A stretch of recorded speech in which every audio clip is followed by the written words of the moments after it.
বন্যায় ৮ জেলার ২৯ লাখ মানুষ ক্ষতিগ্রস্ত, ২ জনের মৃত্যু। চট্টগ্রাম থেকে ট্রেন চলাচল বন্ধের ঘোষণা। ৫ বড় প্রতিষ্ঠানের কর্ণধারদের বিরুদ্ধে তদন্ত শুরু। পাচার হওয়া টাকা ফিরিয়ে আনতে সরকারকে সহযোগিতা করবে বিএনপি। এবং জিয়াকে রাজাকার বলায় মানিক ইনু মেননের বিরুদ্ধে মামলা। অস্তিত্ব সংকটে আওয়ামী লীগ নেতৃত্বাধীন ১৪ দলের শরিকরা। অভিনন্দন ভোরের পাতা প্রাইম নিউজে, সাথে আছি মৌমিতা মৌ। শুনছিলেন সংবাদ শিরোনাম, এবার বিস্তারিত। চলমান বন্যায় এখন পর্যন্ত দেশের ৮ জেলার ২৯ লাখ মানুষ ক্ষতিগ্রস্ত হয়েছে এবং ২ জনের মৃত্যু হয়েছে। ৮ জেলায় মোট ৪,৪০,৮৪০টি পরিবার পানিবন্দী হয়ে পড়েছে। চট্টগ্রাম থেকে ট্রেন চলাচল বন্ধের ঘোষণা দিয়েছে রেলওয়ে কর্তৃপক্ষ। দুপুরের পর থেকে চট্টগ্রাম স্টেশন থেকে ঢাকাসহ দেশের বিভিন্ন অঞ্চলে চলাচলরত আন্তনগর সহ সব ট্রেন চলাচল বন্ধ রাখা হয়েছে। পাহাড়ি ঢল ও টানা বর্ষণে ফেনী এবং কুমিল্লায় বন্যা পরিস্থিতির অবনতি হওয়ায় এই সিদ্ধান্ত নেওয়া হয়েছে বলে জানা গেছে। বিস্তারিত তাসনোভা ঐশীর প্রতিবেদনে। চট্টগ্রাম থেকে ট্রেন চলাচল বন্ধের ঘোষণা দিয়েছে রেলওয়ে কর্তৃপক্ষ। বৃহস্পতিবার দুপুরের পর থেকে চট্টগ্রাম স্টেশন থেকে ঢাকাসহ দেশের বিভিন্ন অঞ্চলে চলাচলরত আন্তনগর সহ সব ট্রেন চলাচল বন্ধ রাখা হয়েছে। পাহাড়ি ঢল ও টানা বর্ষণে ফেনী এবং কুমিল্লায় বন্যা পরিস্থিতির অবনতি হওয়ায় এই সিদ্ধান্ত নেওয়া হয়েছে বলে জানা গেছে। চট্টগ্রাম থেকে ট্রেন চলাচল বন্ধের ঘোষণা দিয়েছে রেলওয়ে কর্তৃপক্ষ। আজ দুপুরের পর থেকে চট্টগ্রাম স্টেশন থেকে ঢাকাসহ দেশের বিভিন্ন অঞ্চলে চলাচলরত আন্তনগর সহ সব ট্রেন চলাচল বন্ধ রাখা হয়েছে। পাহাড়ি ঢল ও টানা বর্ষণে ফেনী এবং কুমিল্লায় বন্যা পরিস্থিতির অবনতি হওয়ায় এই সিদ্ধান্ত নেওয়া হয়েছে বলে জানা গেছে। চট্টগ্রাম স্টেশন থেকে আজ সকাল ঢাকামুখী সুবর্ণ এক্সপ্রেস এবং সিলেটগামী পাহাড়িকা এক্সপ্রেস ছেড়ে গিয়েছিল, কিন্তু ট্রেনগুলো গন্তব্যে যেতে পারেননি। রেলওয়ের কর্মকর্তারা জানিয়েছেন, ফেনী থেকে ফাজিলপুর পর্যন্ত রেল লাইন পানিতে ডুবে গেছে। অনেক জায়গায় রেল সেতুর উপর দিয়ে পানি চলাচল করছে। আর বন্যায় কুমিল্লার রেল লাইনে উপড়ে পড়ে যাওয়ার খবর পাওয়া গেছে। ফেনী স্টেশনে বন্যার পানি জমে রয়েছে। জানা গেছে, চট্টগ্রাম থেকে ঢাকা, জামালপুর, সিলেট ও চাঁদপুরে প্রতিদিন 11টি আন্তনগর ট্রেন চলাচল করে। এছাড়া কক্সবাজার, নাজিরহাট, চাঁদপুর, ঢাকা, ময়মনসিংহে লোকাল ও কমিউটার ট্রেন নিয়মিত চলাচল করে। এদিকে দুর্যোগ ব্যবস্থাপনা ও ত্রাণ মন্ত্রণালয় এক প্রতিবেদনে ৬ জেলার তথ্য দিয়ে বলেছে, আকস্মিক বন্যায় মোট ১,৮৯,৬০০। এখন পর্যন্ত ক্ষতিগ্রস্ত লোক সংখ্যা ১৭,৯৬,২৪৮ জন। তাসনোভা ঐশী, ডেস্ক রিপোর্ট, ভোরের পাতা। বন্যার্তদের জন্য একদিনের বেতনের টাকা দেবেন বিকাশ কর্মীরা। চলমান বন্যায় এখন পর্যন্ত দেশের ৮ জেলার ২৯ লাখ মানুষ ক্ষতিগ্রস্ত হয়েছেন এবং ২ জনের মৃত্যু হয়েছে। এমত অবস্থায় বন্যার্তদের জন্য নিজেদের বেতনের একদিনের অর্থ দেওয়ার ঘোষণা দিয়েছে মোবাইল ফিনান্সিয়াল সার্ভিস বিকাশের কর্মীরা। বৃহস্পতিবার বিকেলে বিকাশ লিমিটেডের অফিসিয়াল ফেসবুক পেজে দেয়া এক পোস্টে ঘোষণা দেয়া হয়। এতে বলা হয়েছে, সারা দেশে বন্যা কবলিত মানুষের পাশে দাঁড়াতে বিকাশের সকল কর্মী তাদের একদিনের বেতন অনুদান করেছেন। আবহাওয়া অধিদপ্তর বলছে, দেশের উত্তর পূর্বাঞ্চল ও পূর্বাঞ্চলের প্রধান নদীগুলোর পানি বাড়ছে। আগামী ২৪ ঘন্টায় দেশের উত্তর পূর্বাঞ্চল ও তৎসংলগ্ন উজানে ভারী বৃষ্টির প্রবণতা কমে আসতে পারে।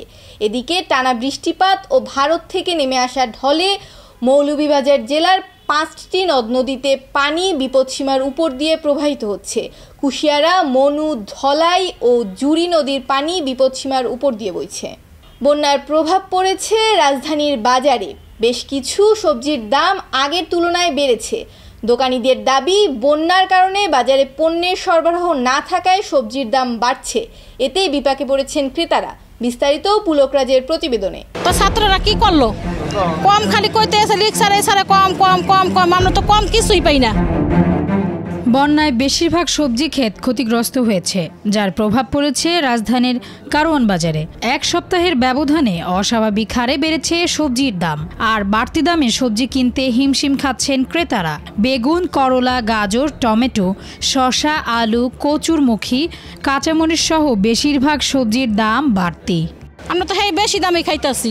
তাই হুদাহুদি এরকম লিখছে সারে সব কমছে আমরা তো বাজারে কিছুই কম পাই না। আমরা তো এই যে সব নিলাম সেই আগের রেটেই আগের দামেই।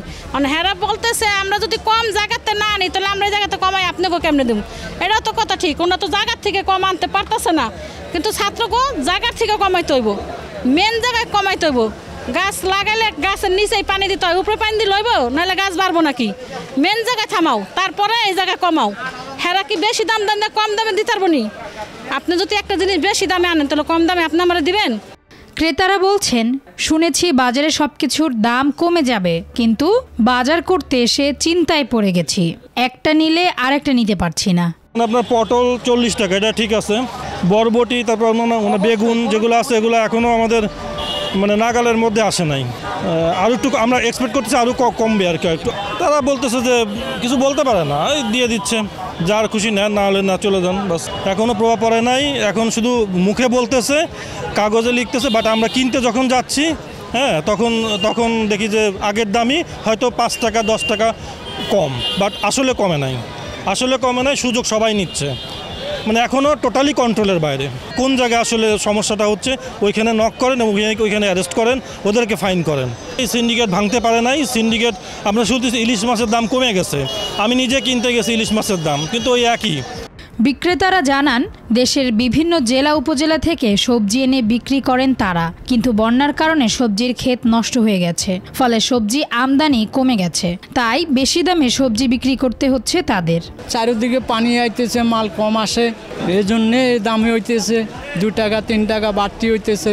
কুশাক বিক্রি করছি কালকে 15 টাকা, কিনছি 12 টাকা, আজকে কিনছি 15 টাকা, বিক্রি করতে আছি 20 টাকা। লাল শাক কিনছি কালকে কিনছি 8 টাকা, বেচছি 10 টাকা 12 টাকা, ঠিক আছে। এখন আরও দাম বেশি, 10 টাকা কিনতে হয়, 12 টাকা 15 টাকা বিক্রি করতে হয়। এখন কাস্টমারে তো হঠাৎ করিয়ে আর চমকি খেয়ে যায়, ঠিক আছে। কাস্টমারে তো বুঝে করতে হয়, এমনি ভাই চারিদিকে পান। মনে করেন এগুলো আসে সাভার থেকে, সাভারে যখন পানি ধাক্কা দেয় তখন তো সব বাসে যায়। দোকানিদের দাবি, বন্যার কারণে স্থানীয় কৃষকরা কোনো সবজি উৎপাদন করতে পারছেন না, অন্যান্য জেলা থেকেও চাহিদা মতো সবজি আসছে না। চাহিদার তুলনায় সরবরাহ অনেক কম হওয়ায় কারওয়ান বাজারে সব শাকসবজির দাম বেড়েছে। ডেস্ক রিপোর্ট, ভোরের পাতা। ঢাকায় এসেছে জাতিসংঘ কারিগরি বিশেষজ্ঞ দল। ছাত্র জনতার আন্দোলনের সময় বিক্ষোভকারীদের হত্যার তদন্ত প্রক্রিয়া সহায়তার জন্য বৃহস্পতিবার ঢাকায় এসেছে জাতিসংঘ কারিগরি বিশেষজ্ঞ দল। জাতিসংঘের মানবাধিকার কমিশনের এশিয়া প্যাসিফিক অঞ্চলের প্রধান রোরি মুন গোভেনের নেতৃত্বে 3 সদস্যের এই কারিগরি দল বৃহস্পতিবার পররাষ্ট্র সচিব মাসুদ বিন মোমেনের সঙ্গে বৈঠক করেন। বৈঠক শেষে জাতিসংঘের মানবাধিকার কমিশনের এশিয়া প্যাসিফিক অঞ্চলের প্রধান রোরি মুন গোভেন বলেন, ছাত্র জনতার আন্দোলনের পরিপ্রেক্ষিতে জাতিসংঘের মানবাধিকার বিষয়ক হাইকমিশনার ভলকার তুর্ক এখানের জনগণের জন্য গণতন্ত্র ও মানবাধিকার প্রতিষ্ঠাকে প্রাধান্য দিচ্ছেন। তিনি এই ঐতিহাসিক সময়ে বাংলাদেশের গণতন্ত্রকে পুনরুদ্ধার ও মানবাধিকার প্রতিষ্ঠায় অন্তর্বর্তী সরকারকে সহায়তার আগ্রহ প্রকাশ করেছেন। সাম্প্রতিক সহিংসতা এবং অস্থিরতার পরিপ্রেক্ষিতে মানবাধিকার লঙ্ঘনের তদন্তের জন্য আসেননি। সুইজারল্যান্ডে পাচার হওয়া টাকা ফিরিয়ে আনার ব্যাপারে বাংলাদেশ সরকারের যে কোনো উদ্যোগকে তারা স্বাগত জানাবে এবং সহযোগিতা করবে বলে জানিয়েছেন বিএনপির স্থায়ী কমিটির সদস্য আমির খসরু মাহমুদ চৌধুরী। বৃহস্পতিবার 22 আগস্ট সকালে সুইজারল্যান্ডের রাষ্ট্রদূত রেতো রেঙ্গলির সঙ্গে বৈঠক শেষে তিনি সাংবাদিকদের এ তথ্য জানান। বৈঠকে বিএনপি মহাসচিব মির্জা ফখরুল ইসলাম আলমগীর উপস্থিত ছিলেন। খসরু বলেন, সুইডিশ রাষ্ট্রদূতের সঙ্গে কথা হয়েছে, তারা জানতে চেয়েছেন নতুন প্রেক্ষাপটে ও রোডম্যাপে বাংলাদেশের রাজনীতি, অর্থনীতি, ভবিষ্যৎ নিয়ে পাচার হওয়ার টাকা ফিরিয়ে আনার ব্যাপারে আলোচনা হয়েছে জানিয়ে আমির খসরু বলেন, সুইজারল্যান্ড সরকারের পক্ষ থেকে তারা বলছেন সরকার আগের অবস্থানেই আছে। পাচার হওয়া টাকা ফিরিয়ে আনার ব্যাপারে বাংলাদেশ সরকারের যে কোনো উদ্যোগকে তারা স্বাগত জানাবে এবং সহযোগিতা করবে। সাবেক রাষ্ট্রপতি এবং মুক্তিযুদ্ধের অন্যতম সেক্টর কমান্ডার জিয়াউর রহমানকে রাজাকার বলায় মানিক ইনু মেননের বিরুদ্ধে ঢাকা চিফ মেট্রোপলিটন ম্যাজিস্ট্রেট আদালতে মামলা দায়ের করা হয়েছে। বৃহস্পতিবার ঢাকার কোতোয়ালি থানায় এ মামলা দায়ের করা হয়। এতে বলা হয়, ঢাকা মেট্রোপলিটন ম্যাজিস্ট্রেট এর বিচারক সাইফুল ইসলাম মামলাটি আমলে নিয়ে পিবিআই এর তদন্তে দিয়েছেন। আগামী 23 অক্টোবরের মধ্যে প্রতিবেদন দাখিলের জন্য আদেশ দেন। অস্তিত্ব সংকটে পড়েছে আওয়ামী লীগ নেতৃত্বাধীন 14 দলের শরিকরা। স্বৈরশাসকের সহযোগী হিসেবে চিহ্নিত করে শরিক দলগুলোর নেতাকর্মীর বিচার দাবি করছেন আন্দোলনকারী শিক্ষার্থী এবং তাদের সমর্থনকারী রাজনৈতিক দলের নেতারা। শরিক দলগুলোর নেতাদের বিরুদ্ধে আন্তর্জাতিক অপরাধ ট্রাইব্যুনালে অভিযোগ দায়ের করা হয়েছে। বিস্তারিত জানাচ্ছেন নুরুল ইসলাম খানের প্রতিবেদনে। অস্তিত্ব সংকটে পড়েছে আওয়ামী লীগ নেতৃত্বাধীন 14 দলের শরিকরা। ক্ষমতাচ্যুত হয়ে শেখ হাসিনা দেশ ছেড়ে পালানোর পর জোটের প্রধান শরিক আওয়ামী লীগ কার্যত ছিন্ন বিচ্ছিন্ন। অন্য শরিক দলগুলোরও এই মুহূর্তে মাঠে দাঁড়ানোর সক্ষমতা নেই। এর মধ্যেই স্বৈরশাসকের সহযোগী হিসেবে চিহ্নিত করে শরিক দলগুলো নেতাকর্মীরা বিচারের দাবি করছেন আন্দোলনকারী শিক্ষার্থী ও তাদের সমর্থনকারী রাজনৈতিক দলের নেতারা। পরিবর্তিত এই পরিস্থিতিতে পিঠ বাঁচানোর কৌশল নিয়েছেন 14 দলীয় জোটের নেতারা। ঘরোয়া সভা ও বিবৃতি দিয়ে অন্তর্বর্তীকালীন সরকারকে স্বাগত জানানোর বাইরে প্রকাশ্যে রাজনৈতিক কর্মসূচি থেকে বিরত থাকার সিদ্ধান্ত নিয়েছেন তারা। পরিস্থিতি অনুকূলে এলে পরবর্তী পদক্ষেপ নেওয়ার কথা ভাবছে আওয়ামী লীগের দীর্ঘদিনের মিত্র হিসেবে পরিচিত এই দলগুলো। 14 দলের অন্যতম 3 শরিক বাংলাদেশ ওয়ার্কার্স পার্টি, জাতীয় সমাজতান্ত্রিক দল জাসদ এবং বাংলাদেশ তরিকত ফেডারেশন এর মধ্যে অন্তর্বর্তীকালীন সরকারকে স্বাগত জানিয়ে বিবৃতি দিয়েছে। এতে অন্তর্বর্তী সরকারের প্রতি বিভিন্ন আহ্বান তুলে ধরা হয়েছে। পাশাপাশি ছাত্র আন্দোলনের বিজয়কে ছাত্র জনতার গণ অভ্যুত্থান আখ্যা দেওয়া সহ এই আন্দোলনের পক্ষে মত দেওয়া হয়েছে। শুধু বিবৃতি নয়, দলের ঘরোয়া সভায়ও একই রকম অভিমত তুলে ধরা হচ্ছে। অবশ্য 14 দল শরিকের এমন বক্তব্য বিবৃতিতেও সন্তুষ্ট নন আন্দোলনকারী শিক্ষার্থী ও সমর্থক রাজনৈতিক দলগুলো। বরং 2005 সালে 14 দলের আনুষ্ঠানিক যাত্রা শুরুর পর প্রায় 2 দশক আওয়ামী লীগের সঙ্গে চলা এসব দলের বর্তমান অবস্থান ছাত্র জনতার রোষ থেকে নিজেদের পিঠ বাঁচানোর কৌশল কিনা এমন প্রশ্ন তুলছেন সংশ্লিষ্টরা। ডেস্ক রিপোর্ট, ভোরের পাতা। এবার আন্তর্জাতিক সংবাদ।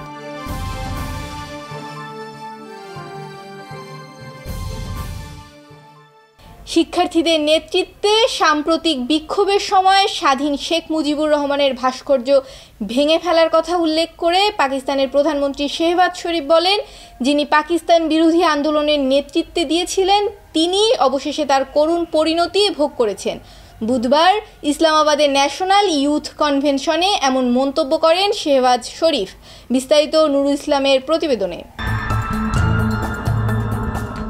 ছাত্র জনতার আন্দোলনের মুখে গত 5ই আগস্ট শেখ হাসিনা সরকারের পতনের পর রাজধানী সহ সারা দেশে প্রায় 1,500 ভাস্কর্য, রিলিফ ভাস্কর্য, মৌরাল ও স্মৃতিস্তম্ভ ভাঙচুর, অগ্নিসংযোগ ও উপড়ে ফেলা হয়েছে। এসব ভাস্কর্য ও মুরালের বেশিরভাগই ছিল শেখ মুজিবুর রহমানের স্বাধীনতা সংগ্রাম ও মুক্তিযুদ্ধ কেন্দ্রিক।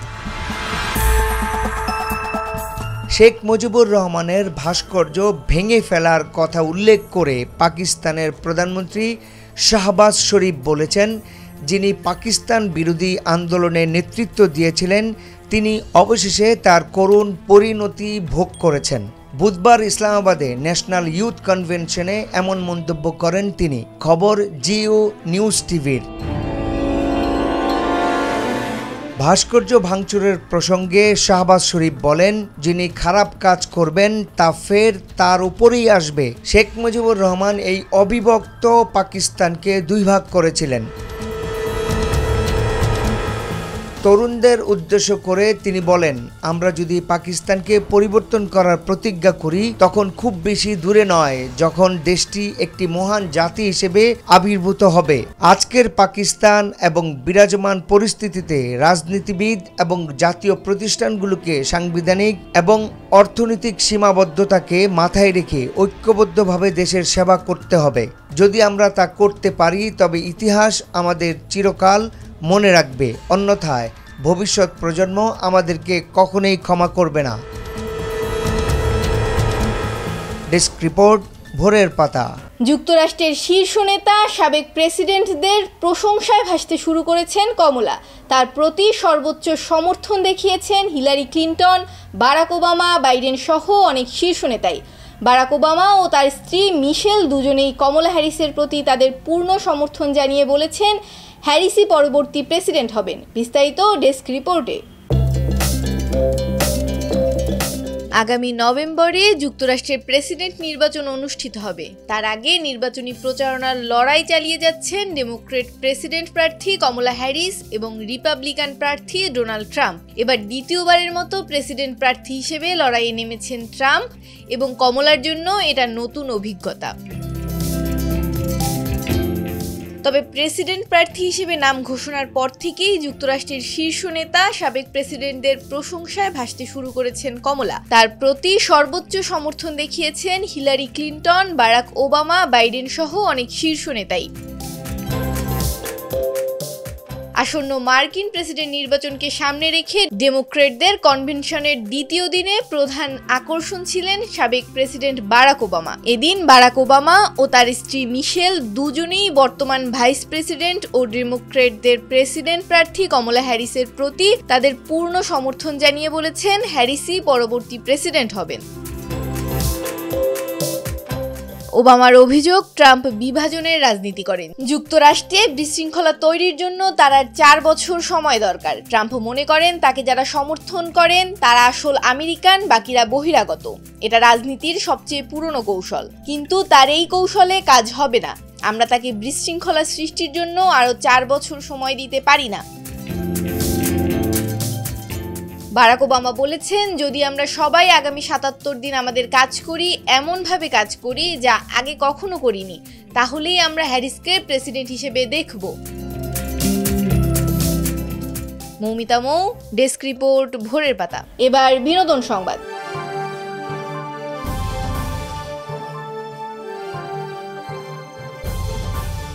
ভারতের প্রধানমন্ত্রী নরেন্দ্র মোদীকে ছাড়িয়ে এবার ইনস্টাগ্রামে জায়গা করে নিলেন বলিউড নায়িকা শ্রদ্ধা কাপুর। বর্তমানে তার অভিনীত স্ত্রী 2 সিনেমাটি 200 কোটি টাকা ছাড়িয়ে দাপিয়ে বেড়াচ্ছে বক্স অফিসে।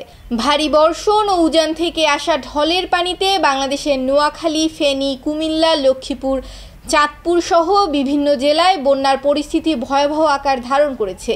বিভিন্ন স্থানে সড়কে ভাঙন ও পানি ওঠায় যোগাযোগ বিচ্ছিন্ন হয়ে গেছে। লক্ষ লক্ষ মানুষ এবং অবলা প্রাণীরা বিপদগ্রস্ত। এমন পরিস্থিতিতে যার যার সামর্থ্য অনুযায়ী বন্যার্তদের পাশে দাঁড়ানোর আহ্বান জানাচ্ছেন অনেকে। বন্যার্তদের পাশে দাঁড়ানোর আহ্বান জানিয়েছেন জনপ্রিয় নায়িকা শবনম ইয়াসমিন বুবলি এবং অপু বিশ্বাস। বন্যা কবলিত এলাকার কিছু ছবি শেয়ার করেছেন বুবলি। সেখানে দেখা যায় প্রবল গতিতে বন্যার পানি প্রবেশ করছে। কেউ জীবন রক্ষায় গামলায় বসিয়েছেন কোমলমতি শিশুকে, আবার কাউকে দেখা যায় গৃহপালিত পশু এবং প্রাণীকে নিরাপদে সরিয়ে নিতে নৌকার আশ্রয় নিয়েছেন। সব মিলে দুর্বিষহ চিত্র ফুটে উঠেছে। এদিকে বন্যার্ত এলাকার একটি ছবি শেয়ার করে অপু বিশ্বাস লিখেছেন, সর্বশক্তিমান আল্লাহ আমাদের দেশকে বন্যা থেকে রক্ষা করো। সংবাদ শেষ করার আগে শিরোনামগুলো আরেকবার।